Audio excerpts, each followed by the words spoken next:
Eu estou chegando para falar como você faz esse gerenciamento de uma empresa dentro do mundo corporativo.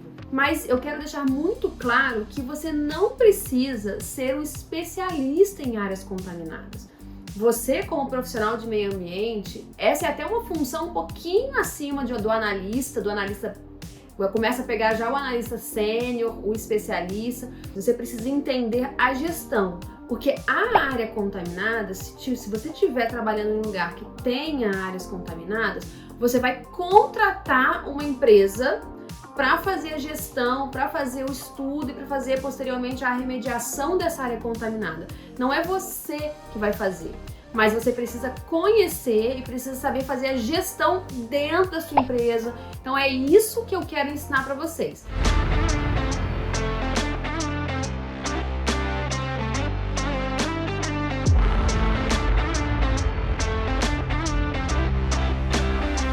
Quais são as áreas que podem ter alguma relação com ativos ou áreas contaminadas? O meio ambiente, óbvio, que é o apoio técnico na gestão dessas áreas contaminadas.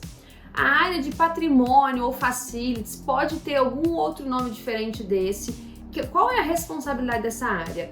É aquela área que é responsável pelas estruturas, pelos ativos, pela compra e venda ou aluguel de imóveis. Na empresa que eu trabalho, a gente chama de patrimônio, outras empresas que chamam de facilities. Então você tem que entender qual é o nome dessa área dentro da sua organização, dentro da sua empresa, para que você consiga também envolver essa área na gestão de áreas contaminadas. E eu vou te explicar como fazer isso. E óbvio, a operação é a área que possui impacto poluidor. Quem contamina a área geralmente é a operação, que gera o resíduo, que trabalha com produtos perigosos. Então essas três áreas minimamente têm que estar envolvidas no processo, assim como o jurídico. O jurídico é a parte fundamental nesse processo, eu vou falar mais dele. Vamos falar sobre passos para gestão de áreas contaminadas. Eu trouxe aqui, eu dividi em 4 grandes passos de áreas contaminadas. O primeiro é o inventário. O que significa isso, gente? Você tem que fazer um inventário da sua área, das suas áreas, né? Se você trabalhar numa empresa que tem uma grande área, né? Uma indústria que tá entre paredes e tem uma grande área, você pode subdividir essas áreas, porque se você você não vai estudar um pedacinho de uma área e vai extrapolar o resultado para a área toda. Você vai ter que subdividir em pedaços e você vai ter que ter um inventário desses pedaços. A minha empresa que trabalha com vários ativos, eu tenho, sei lá, umas 1.500 áreas, por exemplo, eu tenho que fazer um inventário. Vocês vão perceber que sempre eu falo de inventário, porque todo o processo da área de meio ambiente começa com um diagnóstico. Você precisa conhecer as suas áreas, você precisa conhecer o seu problema em tudo quanto é tema, incluindo áreas contaminadas, para você saber fazer a gestão, para você saber o tamanho do seu problema. Segundo passo é a avaliação do risco potencial. Você vai avaliar qual é o potencial de contaminação da sua área, que a partir daí você vai fazer uma tomada de decisão. Terceiro passo é o plano de gestão, ou seja, qual é a gestão ambiental desse problema. E o quarto passo, é óbvio, é o procedimento que vai amarrar tudo isso e vai definir, vai dar a diretriz de como trabalhar daquele momento para frente, para que não aconteça mais contaminação ou para que você saiba, a empresa saiba atuar em um momento de áreas contaminadas. Uma coisa que eu queria deixar claro aqui, gente, é que áreas contaminadas para uma empresa que não tem uma gestão ambiental eficiente ainda ou madura ainda, ela pode ser um tabu. Eu lembro que a primeira vez que eu fiz, que eu tive uma área contaminada, que eu tive contato com uma área contaminada, foi um grande tabu para a empresa, né? A empresa, o jurídico falava, não pode falar esse nome, não pode mandar e-mail, é um assunto confidencial. Então, é até engraçado lembrar dessa época, porque era confidencial, não pode falar esse nome.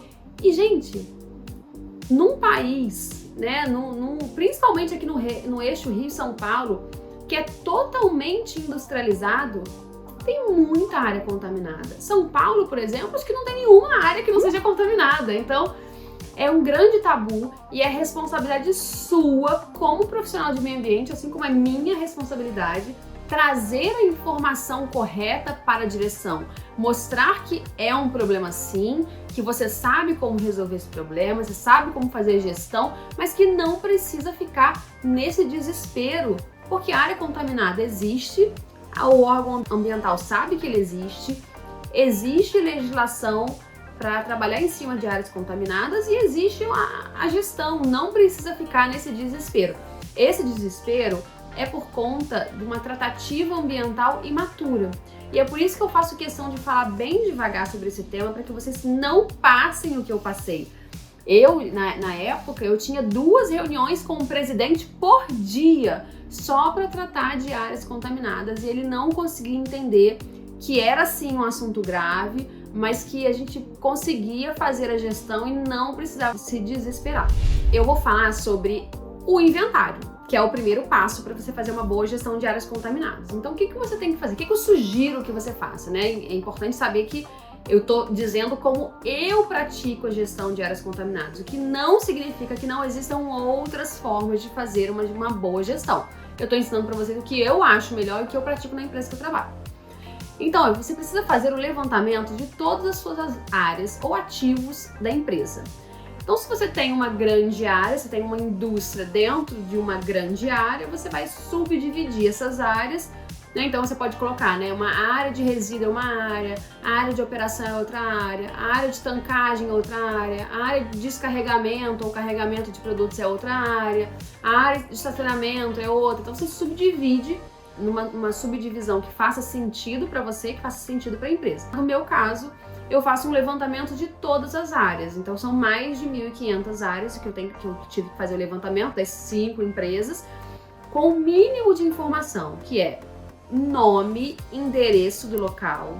É importante, não é obrigatório, mas é legal que você tenha qual é o metro quadrado, qual é a área, né, qual a área em metro quadrado, quilômetro quadrado ou hectare, enfim, de cada espaço. Por que isso é importante? Para você fazer os indicadores. Qual é o indicador que você pode gerar daqui? Você pode colocar quantidade de área contaminada sobre a quantidade de área total, por exemplo. Quando você tem um ativo, você pode colocar a quantidade de ativos contaminados sobre a quantidade de ativos totais. Porque quando você tem somente o total de áreas, você vai ter, eu tenho 3 áreas contaminadas. Mas quanto isso significa em área, né? Em espaço? Então você pode ter 3 áreas contaminadas que tem só, 10 metros quadrados, ou pode ter 10 milhões de metros quadrados. Então isso faz uma diferença. Pode ser as suas maiores áreas podem estar contaminadas e as outras não. Então é importante você ter esse tipo de informação para fazer esse tipo de análise. Então, o uso atual é muito importante. Qual é o uso atual dessa área? Ela é um uso para armazenamento de resíduo? É o uso de estacionamento?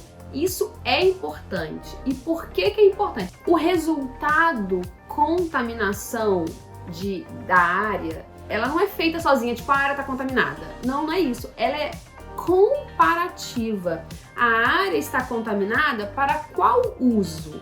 Ela pode estar contaminada para um uso residencial, mas não estar contaminada para um uso industrial.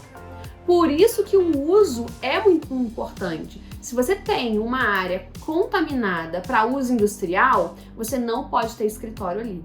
Agora, se você tem que estar contaminada para uso industrial e você tem uma atividade industrial ali, você não precisa fazer a remediação. E isso está no CONAMA. Por isso que é importante, é contaminada? Depende. É contaminada? Depende, sim. Ela está contaminada para uso tal, para uso específico. Então é importante que você saiba qual é o uso atual para que você consiga dizer se ela está contaminada para aquele uso. Existem alguns parâmetros no CONAMA que você consegue comparar. Você consegue fazer esse comparativo, tem um parâmetro lá. Existe o parâmetro industrial, residencial e rural, se não me engano. Então você consegue fazer essa comparação. Então o uso atual é muito importante, o uso passado é muito importante. Por que, Júlia, que o uso passado é muito importante? Porque hoje, a sua área de estacionamento, há 20 anos atrás, pode ter sido usada como armazenamento de resíduos perigosos. E aí, essa área pode sim estar contaminada. A primeira avaliação, né, que é a avaliação preliminar, avalia o histórico de anos daquela área. Então, ela entra no Google Earth, ela olha todo o histórico da área para ver se existe uma contaminação pretérita ali que hoje a gente não está enxergando. Então, o uso passado é legal. E, Júlia, como é que eu consigo uso passado? Você pode entrar no Google Earth, você pode conversar com pessoas que trabalham há muito tempo. Às vezes a gente sempre tem, né? Aquela pessoa que trabalha há 30 anos na empresa, e aí você consegue esse tipo de informação com ela, fazendo entrevistas e tal. É legal você ter essa informação. O zoneamento, para saber qual é o zoneamento do lugar, se é urbano, industrial, residencial, e a existência de atividade laboral. Atividade laboral é importante definir, né? Eu defino atividade laboral como uma atividade que está ali 8 horas por dia, por exemplo, né? Não significa uma pessoa que vai lá, faz a manutenção de 1 hora e vai embora. Isso não é atividade laboral para o meu procedimento. Você tem que definir isso no seu procedimento. Por que é importante saber se existe atividade laboral ou não? Porque é um dos critérios que eu coloquei como prioridade. Ou seja, se eu sei que uma área está contaminada e tem atividade laboral, eu preciso continuar o estudo do risco à saúde humana. E se ela estiver contaminada e tiver risco à saúde humana, eu vou colocar aquela área como prioridade para remediação. Né? Então, todas as áreas que têm uma atividade laboral regular, eu coloco como prioridade para avaliação e para remediação, já que eu estou lidando com pessoas, tá? Outra coisa importante de falar é que a responsabilidade de levantamento dessas informações não é da área de meio ambiente, tá? É da área de facilities ou patrimônio ou a área que você queira chamar aí, não sei como é que chama na sua empresa. Por que eu gosto de falar isso, gente? Porque quando você implementa qualquer processo novo na sua empresa, existe uma resistência grande. Eu não tenho essa informação, não sou eu que tenho que entregar essa informação. Então é muito importante que esse processo seja implementado, ele esteja bem amarrado com a gerência, com a diretoria da sua área de meio ambiente, de HSE, de SMS, enfim, qual é o nome da sua área, porque você vai enfrentar resistências, principalmente da área de facilities de patrimônio, para que eles passem essa informação.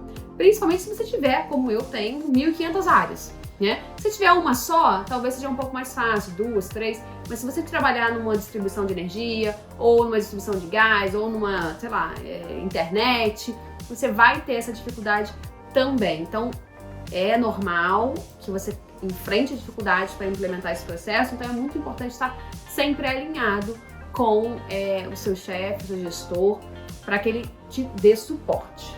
Beleza?